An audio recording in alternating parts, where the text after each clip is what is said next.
Welcome to Coffee with Kelvin. I'm your host, Kelvin Johnson, and today is a special recording because I am honoring my 50th birthday. So, to kind of commemorate things, I had some dear friends come to shoot this in Dubai Marina, United Arab Emirates.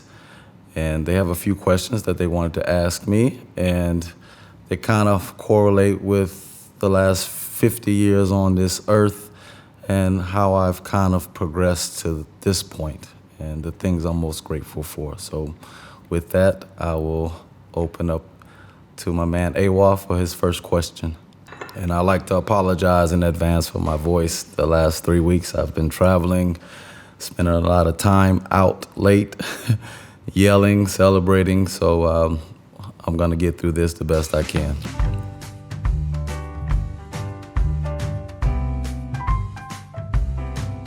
Okay, so I was born in Alabama, Montgomery, the second of three children. I have an older sister, I have a younger sister. We were military brats. My father was in the Army. So we did 2 tours in Germany prior to me being 10 years old.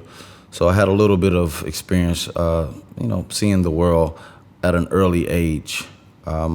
Finished high school there in Columbus, Georgia, and graduated high school 1992, 1993. And I'm rolling through this as quick as I can. Got married very young, 20 years old. That relationship didn't last very long. From there, I decided to join the Air Force and take myself out of the environment in which I found myself in 1995. Felt like a lot of my friends were going off to college, beginning careers. And I was, at the time, doing a lot of community outreach, volunteering, working on self. But at the same time, I wasn't progressing. I was trying to take care of family and also go to school at night. So, there were some bumps and bruises along the way. And I felt like the Air Force was an opportunity for me to travel, go abroad, finish my degree and begin a career. So I did that. I enlisted in 1996, and my first duty station was South Carolina.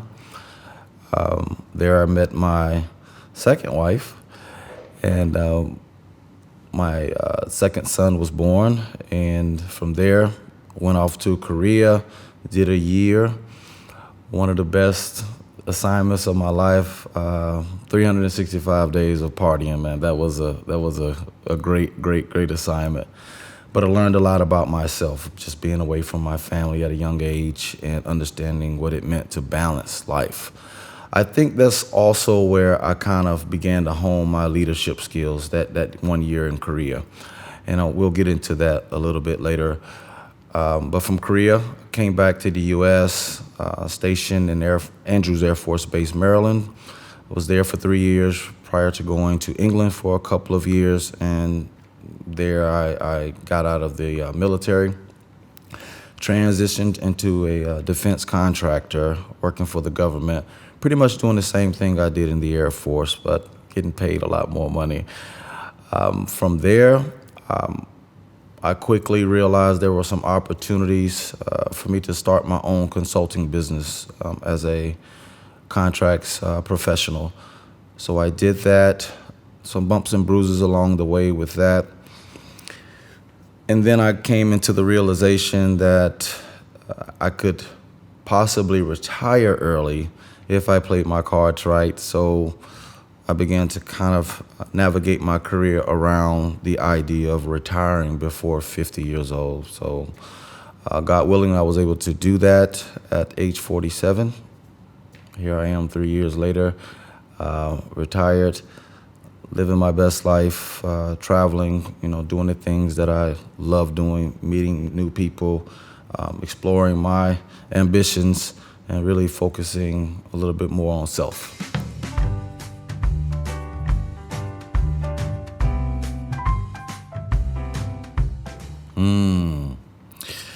Wow, that's a loaded question. Um, I would say coming into the knowledge of self at an early age, in 2000, I would say, no, what even 2000? I would say 1993, 1994. I met some mentors of mine who are still mentors today that gave me a lot of confidence in who I was as a black man living in America, with everything swirling around from racism to poverty to drugs, you name it. It's hard sometimes to see who you are and value yourself. So my mentor at the time, Dr. Henry Muhammad Carter, I want to give him a shout out, kind of pulled me up out of the grave of ignorance, if you will, and kind of put me on this path of continuous improvement, improving myself, improving my community, improving my family. And I'm forever grateful for him. But it also expanded my mindset with respect to worldviews, staying abreast of current events, understanding that the world is bigger than the community in which we live in. And one of the key actual facts that I was taught early on was that the earth is 196,940,000 square miles, right? So understanding that you shouldn't get so bogged down into, you know, planting your flag on one particular neighborhood or one particular city or one particular state or one particular country, you know. So that was probably the biggest thing that developed my worldview. Had I known some things prior to experiencing them, I wouldn't have accepted them the same. And my life wouldn't have obviously turned out the same. So it's very difficult to say what I would have changed had I known something earlier, because I don't know what I would have been giving up with respect to who I am today, right? So let's say if I knew I was going to experience a divorce and I had that forethought, right? And I decided not to marry this woman. Today I wouldn't have my child or my son, right? So it's very difficult to say, you know, what I would have done differently. I kind of took life in stride and reacted to it the best way I could, you know, given the level of intelligence and knowledge I had at the time. But I was asked that question, I want to say my brother asked me that question about 3 weeks ago, and he said that if you could go back in time, at what age would you stop and begin your life? Like, at what age would you go back and have a do-over? And interestingly, I said 27, because I felt like at 27 I had a, you know, kind of a baseline understanding of life, and going forward I probably could have navigated some ups and downs a little bit better.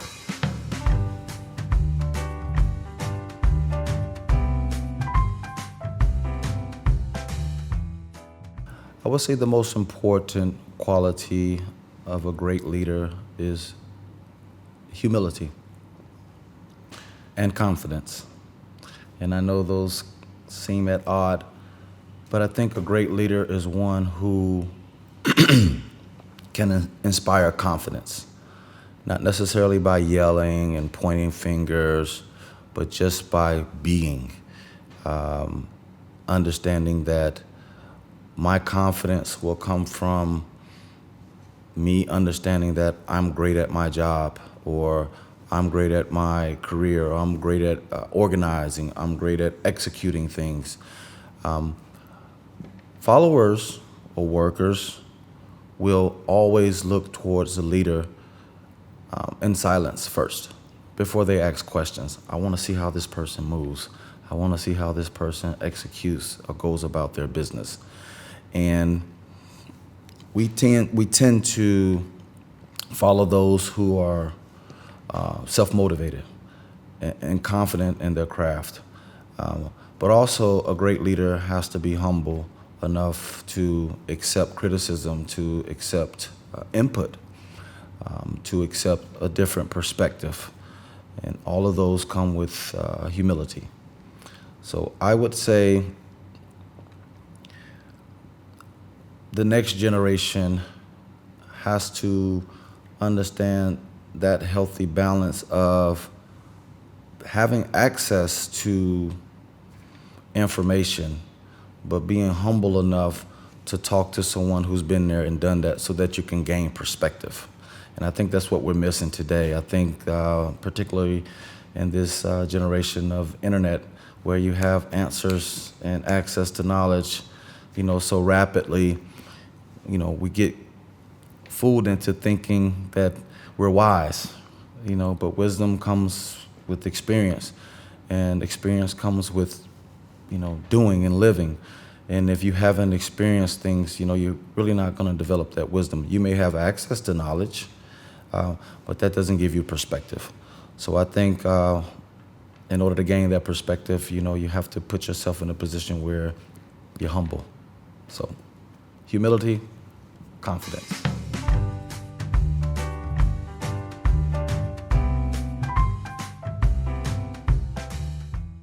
Listen. Écoutez in French. Listen, escucha in Spanish. Learn to listen. Find a mentor. Find someone that's gone through the things that you want to aspire to. And listen. Learn. Be a sponge. And that boils down to humility. Something that I learned at an early age, how to be humble. Understanding that there are people in life that have gone through things that you can learn from, even their failures. I think they said a smart person learns from their failures, but a wise person learns from the failures of others. You have to be able to humble yourself and be willing to learn. The most honorable Elijah Muhammad famously said that it takes a man 75 years to learn how to live. And when I first heard this quote as a young man, I didn't really understand it. But as I got older, it started to take on meaning to me, and that is every day is a day of learning. If the life expectancy of a man is 75 years, and it takes a man 75 years to learn how to live, that means every day of your life you're going to be learning something. Life is so vast. There's so much to learn in this world. You're not going to become a great leader in the workforce, in your marriage, in your community, until you first learn how to follow. And until you learn how to humble yourself, you won't follow anyone. So that would be my advice to a young person. Humble yourself, find someone that can be a good mentor to you, and learn as much as you can.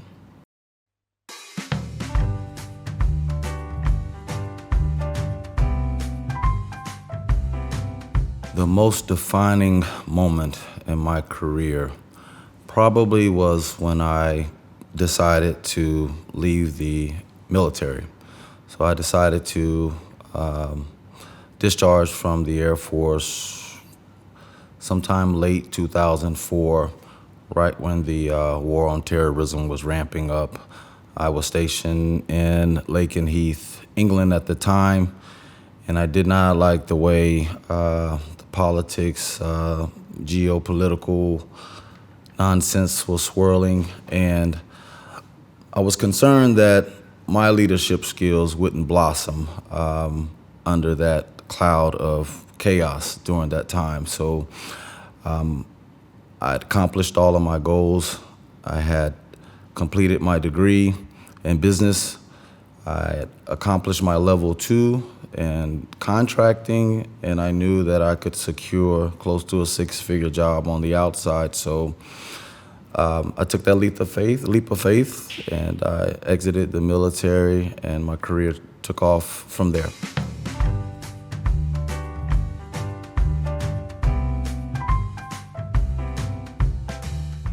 I will say I've learned to stress less and worry less about the things that I can't change. And I've learned to put life into perspective and focus more on the things that people will deem selfish, but focus more on the things that bring me joy. Focus more on my passions and kind of tune out all of the outside noise because there's so many different mediums coming at you today, whether that's social media, whether that's friends, people coming from all walks of life, giving you advice, sharing their experiences. But if you're not focused and honed in on what your ambitions are, you will get derailed. So for me, I had to learn how to bring my life back into focus. And understanding that we're on this earth for a finite time. And none of us know how many years we're going to be blessed with. So responsibly enjoy your life. Don't leave nothing on the table. If you got an opportunity to go experience something and you're passionate about it, go and do it. Don't defer your happiness. Take advantage of it right now.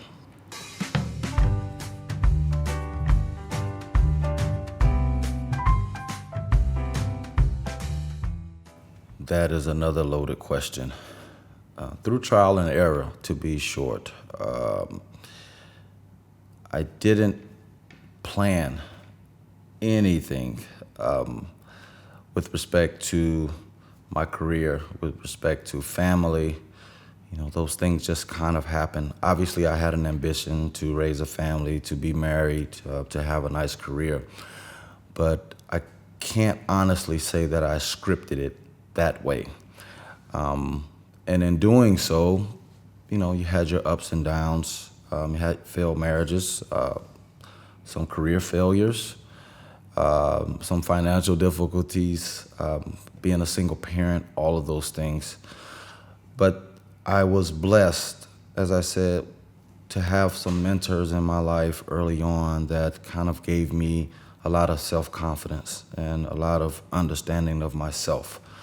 And faith in God. Let me also put that out there.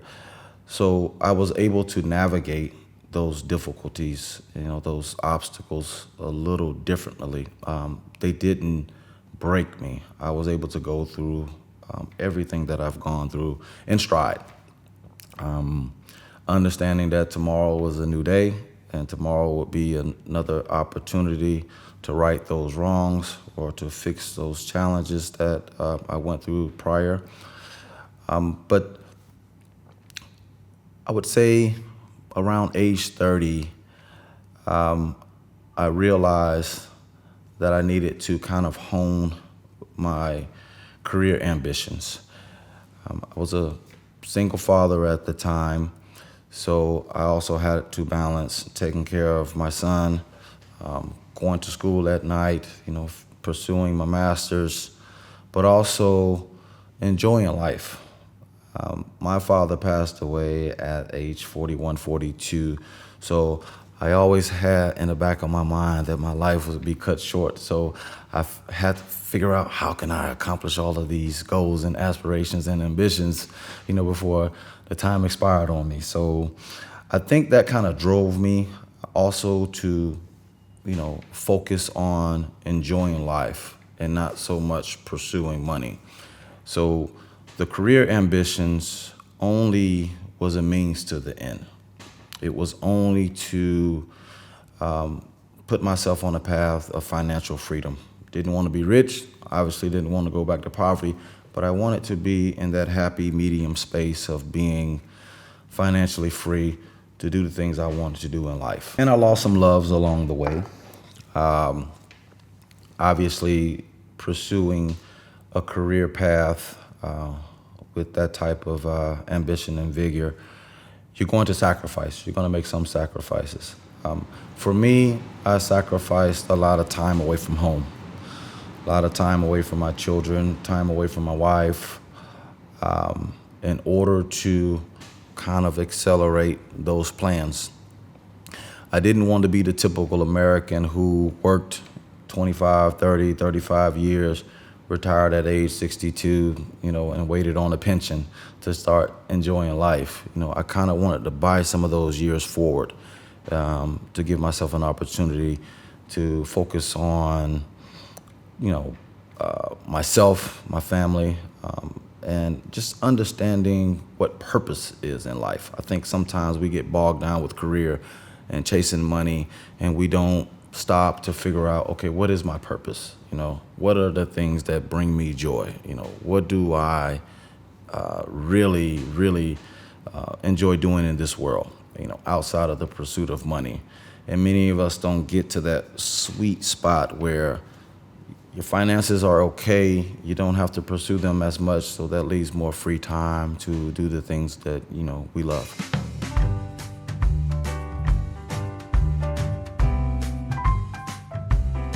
Failures. Whoa. Brother, there have been so many failures in my lifetime. It's hard to hone in on one particular failure, but let me point out my first eviction. So in my first marriage, wasn't earning a lot of money. I had a stepdaughter at the time, and we were living in pretty rough neighborhood, small little one-bedroom, and I wasn't able to keep up with the rent. So I'll never forget this. This was leading up to the Million Man March in 1995. And I had started producing these, what we call nationals. They were like these little flags that you put into a frame, 8 by 10, 8 by 11 frame, and I was selling them for like $5. And a friend of mine was saying, man, you do a pretty good job. I was cutting the fabric myself. I was outlining the frames, and I think I was getting them at Walmart for like $2. And the materials probably cost me another 50 cents. So let's just say at $2.50, I was making these frames, these national flags, and I was selling them for like 10, 15, $20. Now, leading up to the Million Man March in October of 1995, we all took this road trip, and I made up like 400 of these flags, right? And I said, man, if I can just go up here and I can sell these things at $10 a pop, that would be $4,000. I can come back, I can pay my rent, I can pay all of my bills, and I can kind of catch up. So I remember having a discussion with the landlord at the time, and I was already like 2 or 3 months behind on the rent. And I was saying, ma'am, if you could just give me a couple of more days, I promise you I'll come back, I'll make things whole. And she kind of looked at me and like, I don't know if I can extend you more time, but I'll try. So she gave me one of those spills. So anyway, headed up to D.C., attended the Million Man March in 1995, and oh my God, brother, that was a life-changing experience in and of itself. But I was able to sell out. I sold all of those nationals, came back, pocket full of money, excited about being able to catch up on my bills and take some of that stress off my wife, because obviously she was stressed out. And I returned back to Columbus, Georgia, only to find all of our belongings had been put out on the street. We had been evicted. I mean, this was one of those things off of a movie where you actually see people things thrown into the street. So all of our furniture was piled out on the curb. All the neighbors were outside on their porch looking. It was so embarrassing. Oh my God, I never felt so low. Not so much that I had got evicted, because I knew I had the means to find another apartment, but it was the disappointment on my wife's face. And I never forget, she was sitting there, she was kind of like embracing our daughter at the time, and I just felt lower than low. Oh my goodness. But I had some supportive friends that put their arms around me, came, loaded up a truck, and we were able to quickly find another apartment, move into the next day, and it was pretty seamless. But from there, the lesson that I learned was failures are going to happen, and I thank God that I went through that at an early age. I think I was 20, 21 years old, because it gave me an insight of what was to come. But what was to come, also, let me back up. It gave me an insight on how to handle things, not to get too low, not to get too high in life, and just to take things in stride. And from there, I felt like, man, what else can happen, right? I've gone through the worst of the worst. At least that's how I felt at the time. So, anything that challenged me beyond that particular situation, I felt like I could get through. If I got through that, I could get through pretty much anything. That's how I felt. But obviously, more challenges came. Marriage, divorces, those were challenging, obviously, to get over. Career changes that were forced upon me.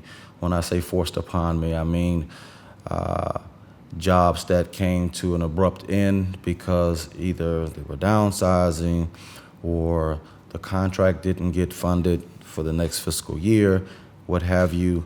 Those are also challenges. But because I was able to kind of build up an immune system of dealing with failures at an early age, I was able to just kind of take things in stride.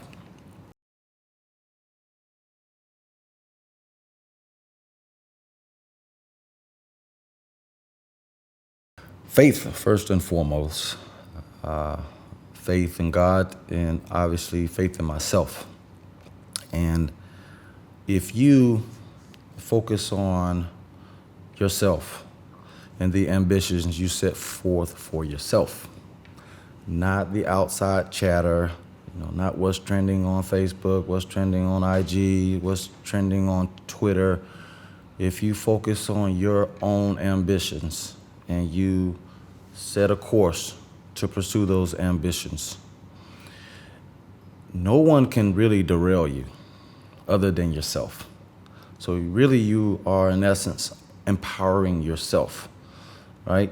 So for me, whenever I had a setback, anything that was deemed a setback from the outside, in my mind, it really wasn't a setback.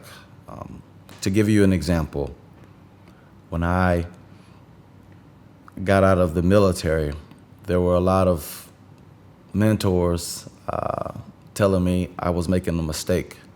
They were telling me, no, you should stay in. You should pursue your 20 years and get a retirement. You should stay in and make sure that your family has health coverage, dental coverage. You should stay in until you finish this degree. Solid advice that they were giving me, but I already had my ambitions in line. So what they deemed as a failure for me actually was an alternative route to get to the destination that they talked about, but I had an alternative route to get there a little bit faster.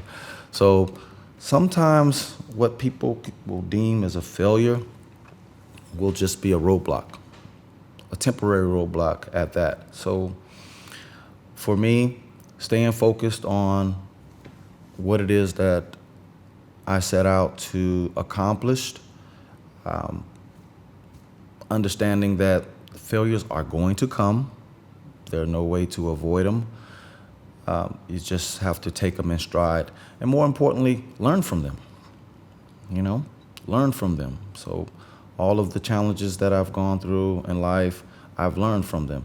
So much so that I got to the point where whenever I would go through some type of trial or error, I would sit by and just wait patiently to see what the lesson was that I was supposed to draw from that.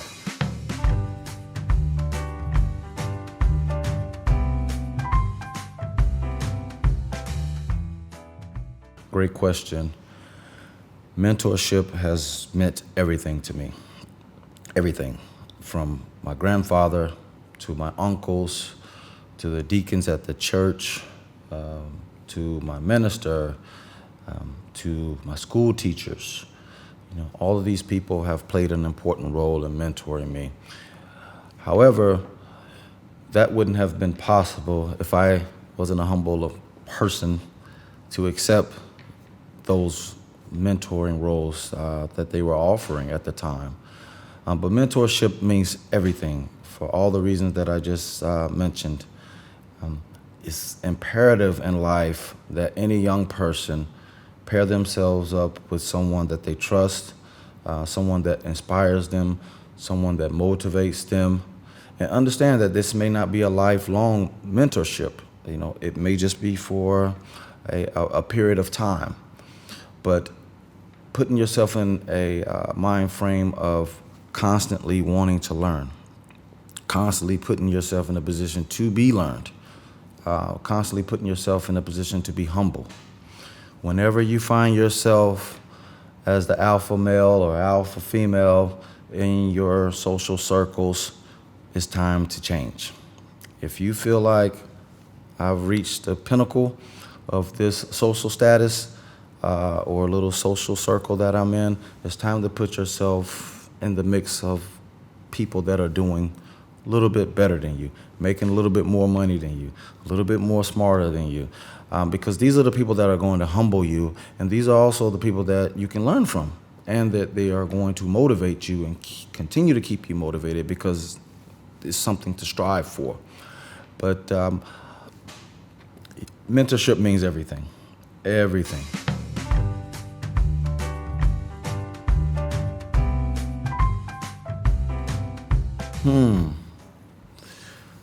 With respect to relationships, I would say I would tell that 30-year-old to listen more.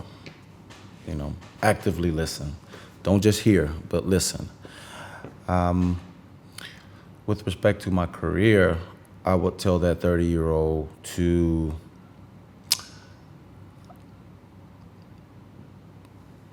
I would probably tell him, if I'm talking to myself, I would probably tell him to invest in real estate more. Listen to financial advice, even if that financial advice seems to be outside of your realm or economic realm at that time. So, for instance, I was in the military at age 30, earning about $35,000 a year. I didn't think I was in a position financially to be focusing on real estate, right? I thought that was something reserved for those who had a little bit more money, those that were married, had joint incomes, all of these quote unquote stereotypes. But if I would go back, or if I had an opportunity to go back and talk to that 30-year-old, I would have told him, hey man, get into real estate quickly, own something in this world, something tangible, not just clothes and shoes and stuffing your money under the mattress or in a bank account, but put your money in something tangible, gold, land, real estate. So that would be my advice to that 30-year-old.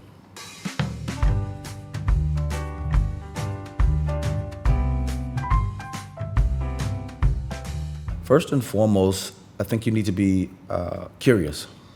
One of the things I try to instill in my own children is curiosity. Everyone doesn't have that characteristic of being curious,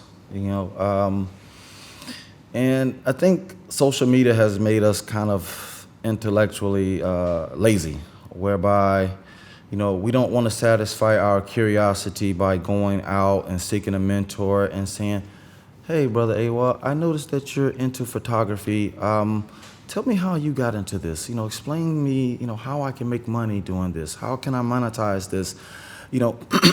We'll go to YouTube and we'll type in how to become being a photographer, but there's nothing like talking to a mentor and gaining that real life experience, because they're going to be able to give you those nuances in life, what to look for. I come from the same background that you come from. So you're going to have to approach your ambitions just a little bit differently. You're not going to be able to do it the way this person on YouTube explained it, because they may be coming from a social economic background that is not like yours, right? So I think it's wise to choose a mentor from your social group first, learn everything you can, and then graduate, move on, find another mentor. That doesn't mean that, the mentor that you initially learned something from is no longer of value. That just means, just like in grade school, you graduate, you move to the next grade, you evolve, right? You don't change, you evolve. There's a difference, right? So in life, it's all about, evolving. So that means the people in your world, your people in your social circle, the people in your career path, they're going to change constantly. But absorb as much as you can while you can.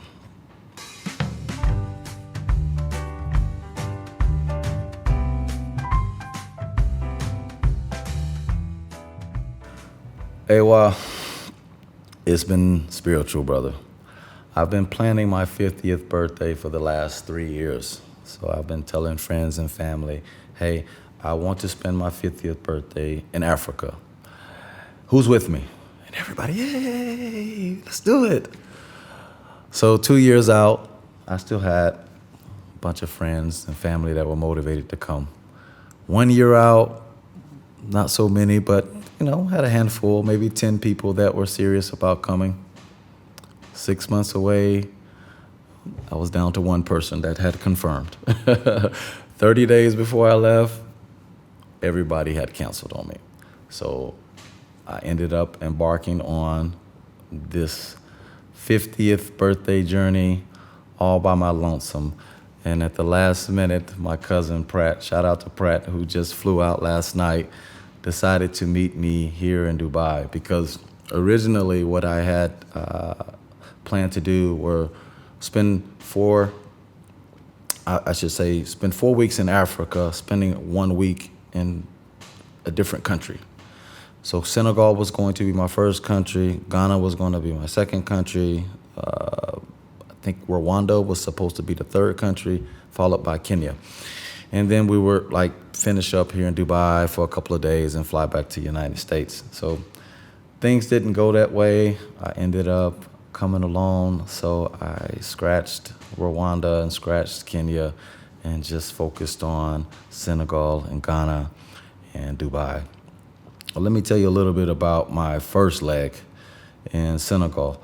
The reason I chose Senegal was through my journey in life, understanding who I was, coming into the understanding of who we were. I learned that most of us had been taken from the west coast of Africa before we were put on that westerly course to that shallow grave called America. And been there for the last 500 years. So I kind of wanted to come back and repatriate myself spiritually into West Africa. So it was important to me to come to the coast, or the Gold Coast. So I chose Senegal. I arrived there, was well received by everyone that I came across who knew I was coming in from America. Met this amazing cab driver who took me to Gorée Island, took me to some different historical sites, the beaches. I was able to go to the local markets, eat some Senegalese food. Oh my God, it was just an amazing experience. I can't explain to you what it feels like to put your feet on the ground in Africa and just, feel that energy. It's just like a sense of belonging. It's like, coming back home. It was just unreal. From there, obviously, I went to Accra, Ghana, and spent a few days there. Met some amazing people. One of my former Air Force buddies is a Ghanaian who, hooked me up with some of his friends and family. So when I arrived there in Accra, I had, people looking out for me, willing to show me around, show me, where to hang out. Oh my God, it was just amazing, brother. I'm so blessed to have had that forethought and ambition to spend my 50th birthday in Africa, and for it to come into fruition, it was just awesome. Out of all of my travels, this probably is the one that meant the most. And as you can see, I have three here, but there's a fourth one missing. So traveling is something that I'm very, very passionate about. I'm on my fourth passport in the last 13 years. So God has blessed me to be able to just travel and see some things, experience different cultures, in a pursuit, obviously, to understand myself better as well.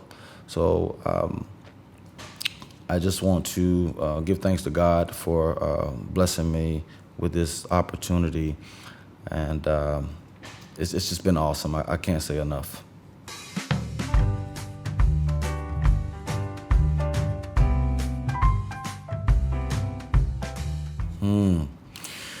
Brother, turning 50, first of all, is a blessing. As I said, my father passed away at 41, 42.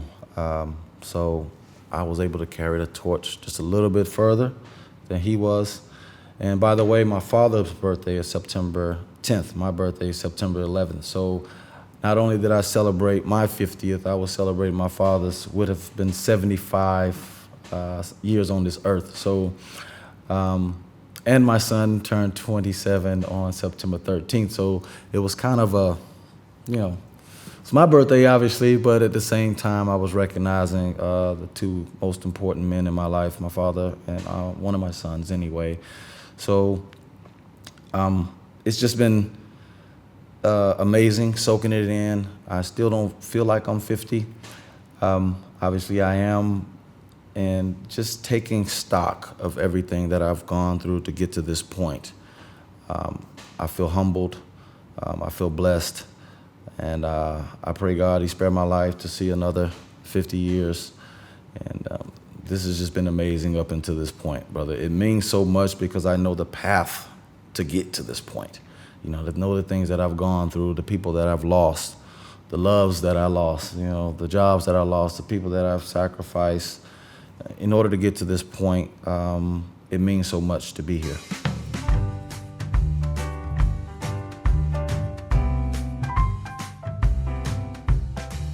Absolutely. I think people were more personal then because obviously we couldn't just text each other. We had to speak to one another or pick up the phone and call someone. And I think that made it more personal because every day you had to consciously think about this person that you wanted to communicate with, what they're doing. Are they at work? Are they home taking care of their children? Whatever. I think now with social media and technology, again, it's made us a little lazy because we can send a text message at any time of the day or night and, they'll read it tomorrow. But yeah, before social media kind of evolved into what we understand it to be today, there was just a telephone. That meant more people were outside, more people met up. We were a lot more involved with each other's lives. We played cards. We went bowling. We consciously and intentionally wanted to spend time with one another.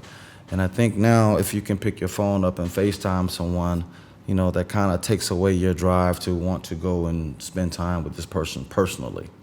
Me, I don't feel like that. I still enjoy face-to-face interaction. I still enjoy a fine cigar, a nice drink, a conversation, vibing with someone personally, feeding off their energy that you can't get by just texting or, FaceTiming. So, yeah, definitely technology has gotten better, but I think for me, socially, we've taken a few steps backwards.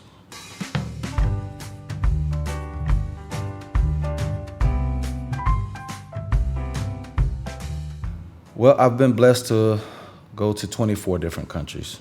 I think I'm maybe up to 26 now.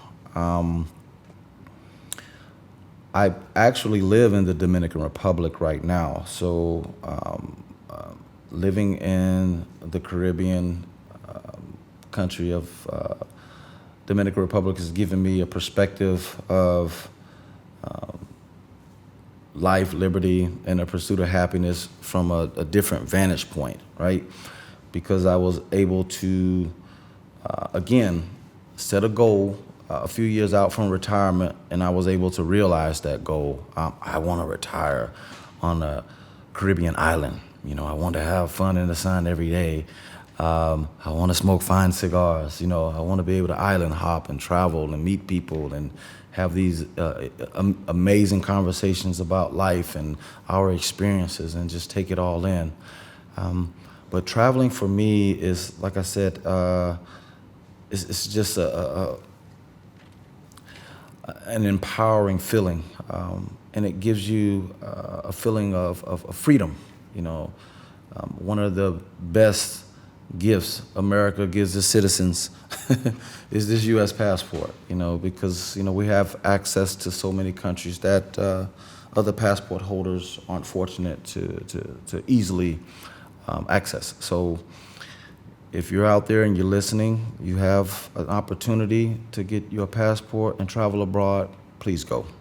You know, before you spend $500 on a pair of shoes and a date and a couple of dinners, take $500 and buy yourself a plane ticket and go somewhere and enjoy something that you couldn't otherwise enjoy where you live.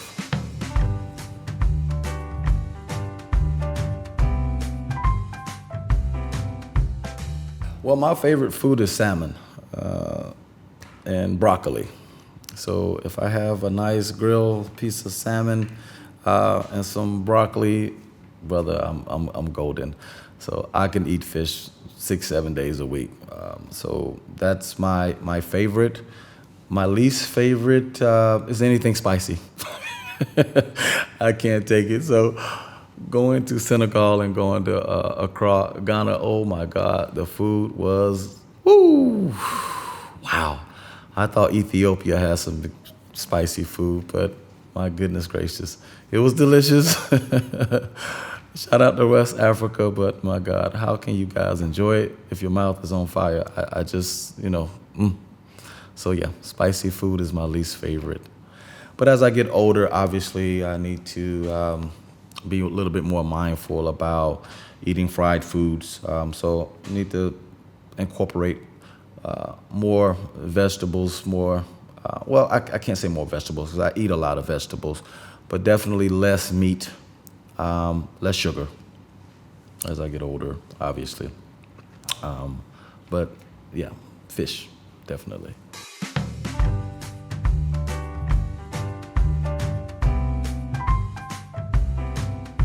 These passports, probably, well, at least these two books, I would say about 30% of the stamps in here are from Dubai. The other 30 is probably from Dominican Republic. And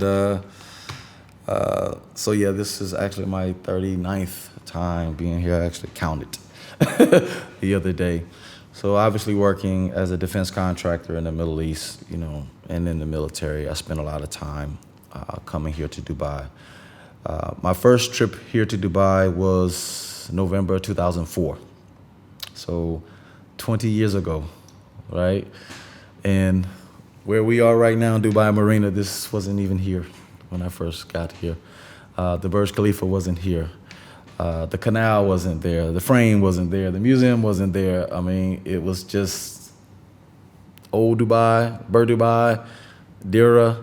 And I think the downtown area was just starting to bubble up on Sheikh Zayed Road. But my thoughts on Dubai is that, it's a world-class city. It's a city that I think a lot of other cities can learn a lot from. The technology, the ingenuity, the architecture. It's just world class. It's also a melting pot of different cultures and different people that you can learn from. So I appreciate every time I come here, I'm immersed in a different culture, whether it's African culture, Indian culture, Canadian, Italians, you meet people from all walks of life here in Dubai, and they're here doing amazing things. So it's kind of like a collection of the who's who. But at the same time, you have a collection of those that are aspiring to do those great things. So for that reason, I love Dubai.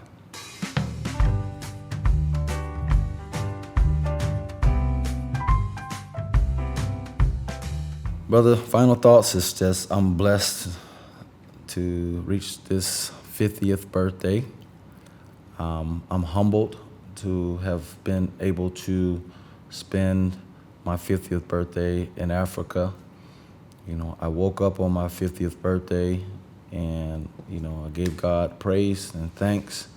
I also honored my father, who couldn't be here, but I'm here, so he's here. And I pray that the next few years, God spare my life, leads me back to Dubai in a more meaningful way. I've accomplished my first goal of establishing a flag there in the Dominican Republic, purchasing a property. My next goal will be to purchase a property here and eventually purchase a property in West Africa. And hopefully that will be my final resting place, God spare my life. So other than that, I will continue traveling. I will continue pursuing this thing called life and just responsibly enjoying it. So thanks for listening, and thank you too for taking time out of your busy schedule to come out and record this for me. Many, many thanks.